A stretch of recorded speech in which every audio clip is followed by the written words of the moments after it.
एमिति कहवाकू गले ना तो ये सोया चिली ना सोया मसला किंतु एतिकी ग्यारंटी गोटे रेसिपी आपण मैंने दुईटा स्वाद पाइपर घरे जदि किसी परिबा नहीं आ सोयाबीन से सब पुराना रेसिपी बनै बनै आपण मैंने बोर हो गले सोयाबीन रे किसी नुआ बनवाई चाहूँगी ये रेसिपी बनातु देखिए ये रेसिपी आपको गोटे नुआ स्वाद निश्चय आनीदेव। ये रेसिपी को आपण मैंने जेकोसी राइस आइटम सहित हो रुटी पूरी परोटा नान सहित हो खाइबे बहुत बढ़िया लगिब। नमस्कार, लता ओडिया किचन रे आपण समस्त को अनेक अनेक स्वागत। ये रेसिपी बनवाई एपटे देखंतु फ्लेम ऑन करके गोटे कड़ाई रे 1 लीटर पानी देकी हाई फ्लेम रे मु गरम करने बसई। पानी गरम हो आसिले से आम देदेबा गोटे छोट चामच लुण और एबे मु एथिरे ऐड करी 100 ग्राम रो सोयाबीन बड़ी मिल मेकर बा सोया चंक्स बा न्यूट्रेला जहाँ भी ये आपण मैंने कहींपर किंतु मु तो पिलादिने आपको कहूली मांस बड़ी बोली क्यों माने मांस बड़ी बोली कहते मत कमेंट सेक्शन रे निश्चय जनइबे। ये मु 100 ग्राम रो सोया बड़ी नहीं आपण मैंने निज हिसाब से कम अधिया करके नहीं पारे। तो सोया बड़ी को पानी रे देकी गोळेई नबा आ हाई फ्लेम रे 2-3 मिनिट पई फुटेबा। 2-3 मिनिट पर देखंतु सोया बड़ी एठी हमर भल भाव फुली जाइए और ता सहित सोया बड़ी देखंतु एठी पूरा नरम हो जाइए। एबे गैस रो फ्लेम को आम ऑफ करदेबा और सोया बड़ी को ए गरम पानी रो छाणिकी नहीं आसीबा। एबे आमे ए सोया बड़ी रे भल पानी देकी 2-3 थर भल भाव धोई नबा। सोया बड़ी को 2-3 थर धोईकी नहीं आसला पर ये ठंडा भी हो गला। एबे कौन करबा आम हाल्का हाथ में चिपुड़ी नबा। एक्सेस जो पानी अच्छी सोया बड़ी भितर ताकू आमको बाहर करिवार अछि। तार दर्शक बंधु आज रेसिपी जदि आपको पसंद आसीबो वीडियो को लाइक करेंगे, शेयर करेंगे। चैनल रे जदि आपण माने नुआ ताले प्लीज सब्सक्राइब करनेबे। फेसबुक पेज रे देखुतिले फॉलो तो निश्चय करेंगे। तो यही भाव में ये सब सोया बड़ी को चिपुड़ी गोटे जगह को रखी नहीं। एबे कौन करबा सोया बड़ी रे आमे देदेबा आधा चामच लुण ता सहित आमे देदेबा आधा छोट चामच हलदी गुंड आउ भल कलर आने पई हल्का हल्का राग आसीबो आमे देबा आधा छोट चामच काश्मीर रेड चिली ता सहित आमे देदेबा एठी आधा छोट चामच गरम मसला आउ देदेबा एठी गोटे छोट चामच अदा रसुण बटा आपण माने अदा रसुण छेचिकी मध्य देई परिबे।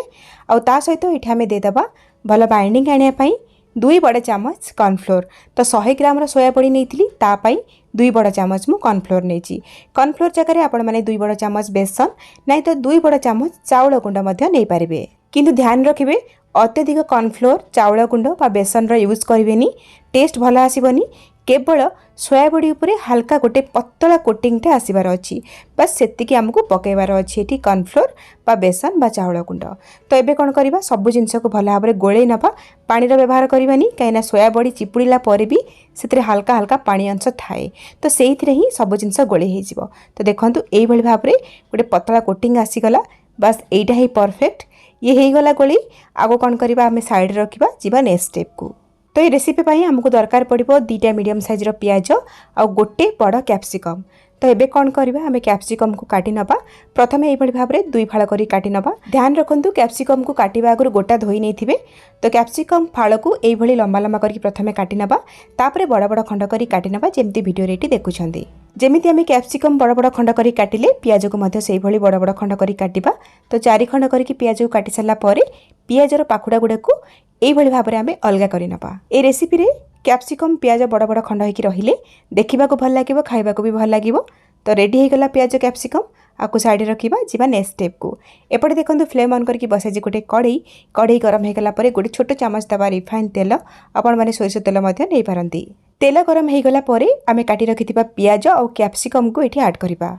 तो फ्लेम को आमे मीडियम टू हाई रे रखिबा और कैप्सिकम पियाज को 3 ରୁ 4 मिनिट पर्यंत भाजी नबा। पियाज कैप्सिकम को अत्यधिक सीझे भाजवा दरकार नहीं, केवल पियाज कैप्सिकम हल्का टिके कलर चेंज हो ट्रांसपेरेंट हो से पर्यंत आम भाजवा। कैप्सिकम पियाज रे हल्का क्रंचीनेस रहिबा दरकार। मीडियम टू हाई फ्लेम रे 2-3 मिनिट भाजी हो गला। देखंतु अत्यधिक सीझी जाइनी, गोटा गोटा होइकी अछि आ कलर भी टिके चेंज हो जाइछि बस एमिति ही हमको भाजवा दरकार। एबे ये हो गला। एबे कौन करबा पियाज और कैप्सिकम को गोटे प्लेट को बाहर करनबा। तो पियाज कैप्सिकम भजा को साइड रखिबा जीवा नेक्स्ट स्टेप को। तो सेई कड़े रे हल्का टिके तेल अछि आउ गोटे छोट चामच तेल देकी गरम करिबा। तेल गरम हो गला परे आमे जो मैरिनेट करके रखिथिले हमर सोयाबीन बड़ी ताकू ऐड करिबा। फ्लेम को मीडियम रे रखिबा, हाई करबानी। मीडियम फ्लेम रे सोया बड़ी को आमे 4-5 मिनिट पई भाजिबा। सोया बड़ी रो जो ऊपर लेयरटा क्रिस्पी हो जिवो और कलर भी भल आसीबो सेई पर्यंत आमे भाजिबा। तो मीडियम फ्लेम रे 4-5 मिनिट भाजिला परे देखंतु सोया बड़ी रो कलर चेंज हो जाइछि आउ सोया बड़ी ऊपर लेयरटा जमीक कही क्रिस्पी हो जाइए। तो एतिक हो गले आम सोया बड़ी को गोटे प्लेट को बाहर करके साइड में रखा। आपको आपण मैंने एमती भी खाईपारे स्नाक्स हिसाब से बहुत बढ़िया लगे। तो एपटे देखूँ से कढ़ी में आ गोटे बड़ चामच तेल देकी मु गरम करची। तेल गरम हो गला परे अधा छोट चामच दबा जीरा। जीरा फुटीगला आमे दबा ये कटा पियाज। एठी मु 2टा मीडियम साइजर पियाज को एकदम छोट छोट करी काटिकी नहीं।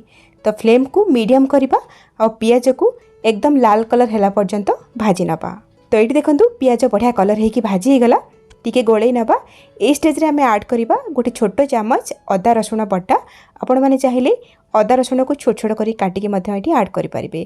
राग पाई 4टा कंचा लंका मु मझुर टे काटिकी दे देइछि। राग आपण मैंने निज हिसाब से रखिए। फ्लेम को मीडियम रे रखिबा आ ए सब को आमे गोटे मिनिट पाई एपट सेपट करके भाजी नबा अदा रसुण बटार कंचा बास्ना जावा पर्यंत। जितेबाला सब भल भाव में भाजी होना आम ऐड करवा टमाटो बटा। ये मुझे 2टा मीडियम साइज टमाटो को अल्प टिके पानी देकी बाटिकी नहीं। आप चाहिए ये छोट छोट करके टमाटो को काटिकी नहीं पारे। किंतु टमाटो बटा दवा द्वारा ये जो रेसिपी आम बनाऊे ना तार टेक्सचरटा बहुत बढ़िया आसो। आउ 2-3 चामच पानी दे देछि। तापरे आमे दबा किछि गुंड मसला गोटे चामच धनिया गुंड गोटे छोट चामच देदेबा जीरा गुंड कलर भल आसापी गोटे छोट चामच देवा काश्मीर रेड चिली ता सहित अधा छोट चामच देदेबा आमे हलदी गुंड। एबे आमे स्वाद अनुसार लुण बा अल्प टिके लुण ऐड करवा। सोया बड़ी को मैरिनेशन कला बेले लुण भी देथिले देखिकी लुण पकेबे। तो सब जिनस को भल भाव में गोले नबा। ए रेसिपी रे मु 2टा मीडियम साइज टमाटो को बाटिकी नहीं। आपण चाहिए टमाटो बटा जगह 2-3 चामच टमाटो सॉस नहीं पारे। नाई तो टमाटर क्वांटिटी कम करके गोटे टमाटो नेबे बाटिकी आउ गोटे चामच टमाटो सॉस मिक्स करके नहीं पारे। मसला को गोले सारा पर गैस फ्लेम को लो टू मीडियम करके मसला को 4 ରୁ 5 मिनिट पर्यंत कषि नबा। तो ये देखूँ पाखापाखि 5-6 मिनिट पर मसला भल भाव में कषि जाइए। तेल भी छाड़ी आसी कलर भी देखूँ केते बढ़िया आसी जाइए। ए स्टेज आम ऐड करवा गोटे ग्लास पाखापाखि पानी। ये आमको झोल करार ना तो बेसी पानी ऐड करें केवल अल्प टिके पानी देबे। एथिरे आमे सोयाबड़ी भी पकेइबा कैप्सिकम प्याज भी पकेइबा। तो से सबुथिरे आमर मसलाटा भल भाव में जमती मिसिबार अछि। आ ता छड़ा अल्प टिके पानी दबा द्वारा आमर ये रेसिपीटा टिके लटपटिया होइकी रहिबो भल लागिबो खाइया पई। पानी टिके फुटिगला परे आमे एठी ऐड करदेबा आमर भाजी रखिथिबा सोयाबड़ी आउ गोळे नबा। सोयाबड़ी मसला रे गोळे गला परे आमे ऐड करबा भाजी रखिथिबा कैप्सिकम आउ प्याज को। ए रेसिपीर स्वाद को 2 गुण करिया पई एठी आमे ऐड करबा गोटे छोट पैकेट आमर मैगी मसला 5 टंका वाला आसेना बस से गोटे मु नहीं 100 ग्राम सोयाबड़ी पाई। सोयाबड़ी कैप्सिकम प्याज को देखिकी आपण माने मैगी मसला कम अधिया करके नहीं पारे। जदि मैगी मसला नथिबो ताले आपण माने गोटे चामच गरम मसला बा चिकेन मसला बा मटन मसला ये ऐड करि पारिबे। किंतु मैगी मसलार टेस्ट टिके अलग होई थाए बहुत बढ़िया टेस्ट आसए। आउ गोटे मेन कथा है जेहेतु मैगी मसला भी लुण थाए से पूर्वर कम करके लुण पकईथे ना लुणिया हो। तो मैगी मसला देकी ए सब को भल भाव में गोले सारा पर गैस फ्लेम को लो टू मीडियम करके आम कभर करके 5 ରୁ 6 मिनिट कुक करवा जहाद्वारा कि कैप्सिकम प्याज सीझीज आउ सोयाबड़ी सॉफ्ट हो आउ सब मसलार फ्लेवर सब जिनस बढ़िया भाव में आसीज। 5-6 मिनिट पर देखंतु फाइनल लुक एठी हमर ए रेसिपी देखिपे केते डेलीशियस लगुच। और जमती कि मुझे ये लटपटिया होगी रहिबो। गोटे ग्लास आम पानी देथिले जोटा कि एकदम परफेक्ट। ए रेसिपी को आपण माने बिल्कुल सुखिला अति करेनि ए भलिया टिके लटपटिया टेक्सचर रखिबे जोथि कि आपण माने रुटी पूरी पराठा नान बा भात सहित खाइबे बहुत बढ़िया लागिबो। आपण चाहिले एठी किछि कटा हेतिबा धनिया पत्र भी ऐड करि परिबे। एबे आमे गैस रो फ्लेम को ऑफ करबा। रेडी हे गला एठी हमर चटपटा सोयाबीन बा सोयाबीन दो प्याजा। निश्चय ए रेसिपी को बनांतु केमिति लागिला आपण को अनुभूति मो सहित शेयर करंतु। ताले आज पई रोजी पुनी आसीबी आ गोटे नवा रेसिपी नेकी से पर्यंत रहिली। नमस्कार बाय जय जगन्नाथ।